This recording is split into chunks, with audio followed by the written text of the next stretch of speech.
Angus Moore, the British General Officer Commander. You know. He died a few days later because he drank milk without boiling it.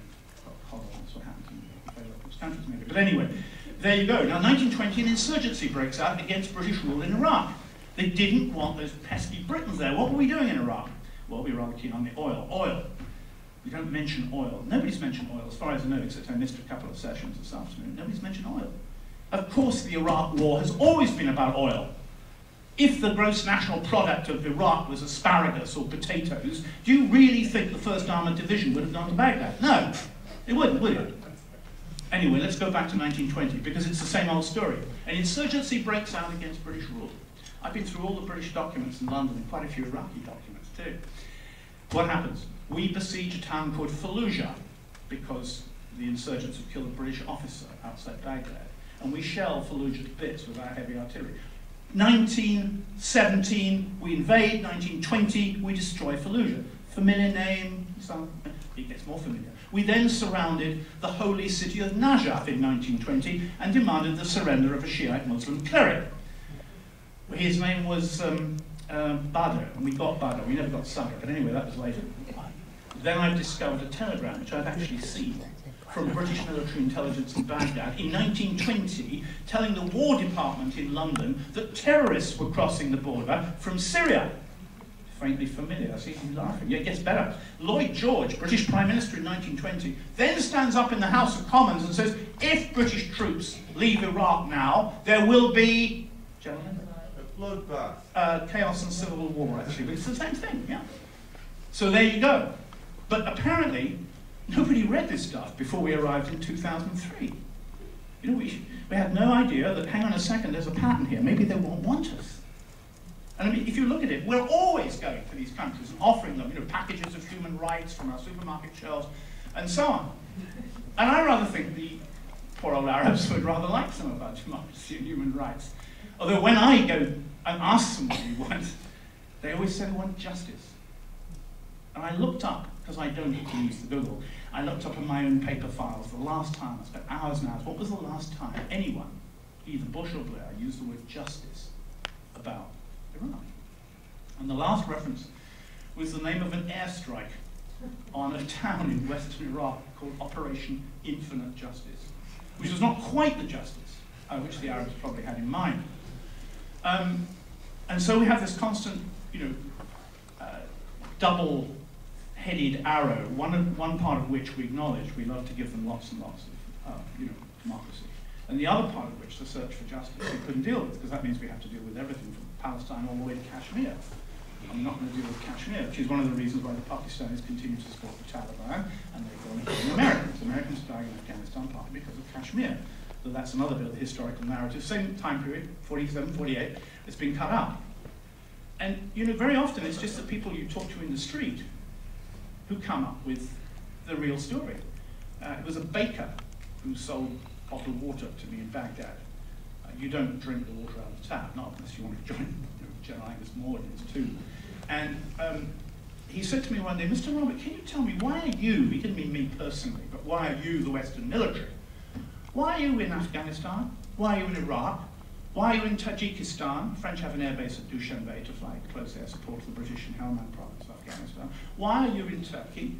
Obviously, Izmir, one of the main quarters for the Mediterranean Sixth Fleet.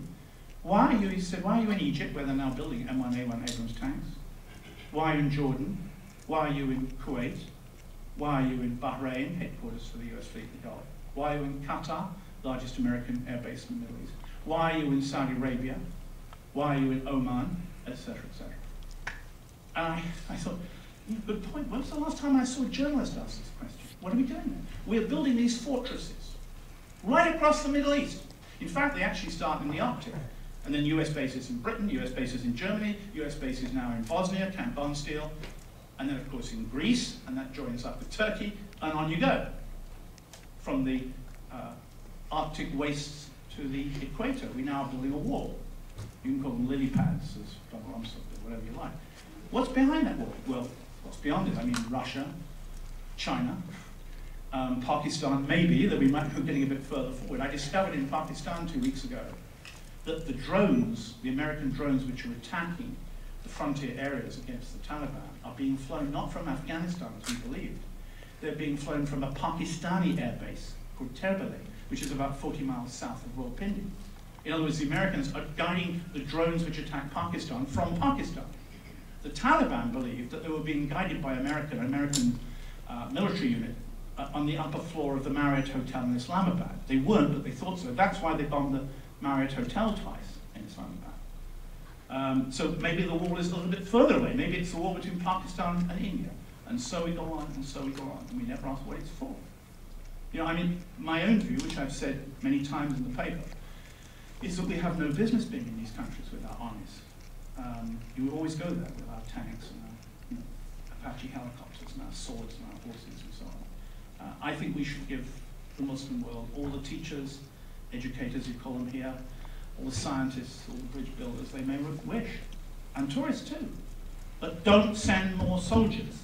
We have no business being militarily in these countries because they are not our people and these countries do not belong to us. But so deeply ingrained is the idea, but surely they're coming here.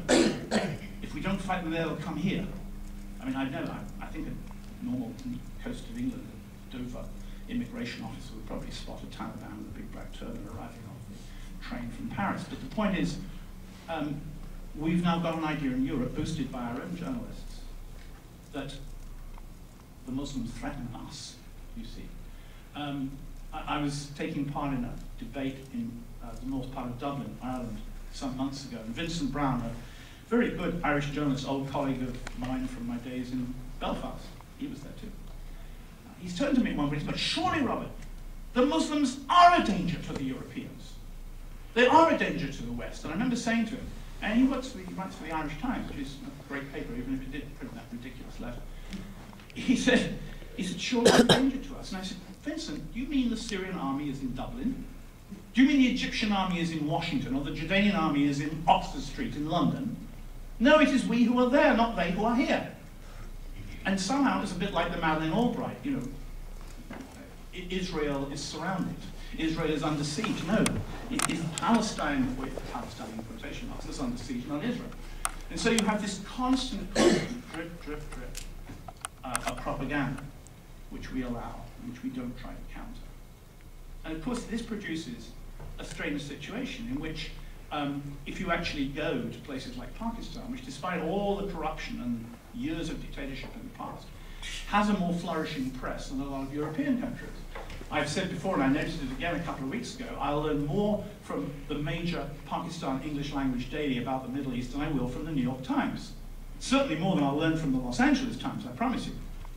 And it's not difficult to see why, because journalism in these far-flung corners of the former British Empire is more gathered to the roots of what we were trying to do as journalists when newspapers began. Find out what's going on, get on the ground and tell it how it is.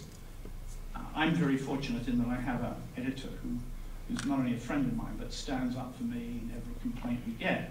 To the point, for example, that whenever there are meetings with the Israeli ambassador, he just never mentions me anymore. Very wise man. Unfortunately, my colleagues, some of them do not have this good fortune. I'm sorry for them. I'll give you a perfect example. I've already given it earlier on here in Kentucky of an afternoon in 2006. It happened almost every afternoon. I was traveling with my colleague from the Washington Post. And as we were coming back in the evening from watching and being sometimes under the Israeli airstrikes in southern Lebanon, it'd be 7 hours time difference between Beirut and Washington. So we'd be calling up the office. You see, the time difference is Washington's behind Beirut in several ways. But anyway, he'd be on the phone to the Washington Post and talking to the news desk at foreign. And the conversation would be like this.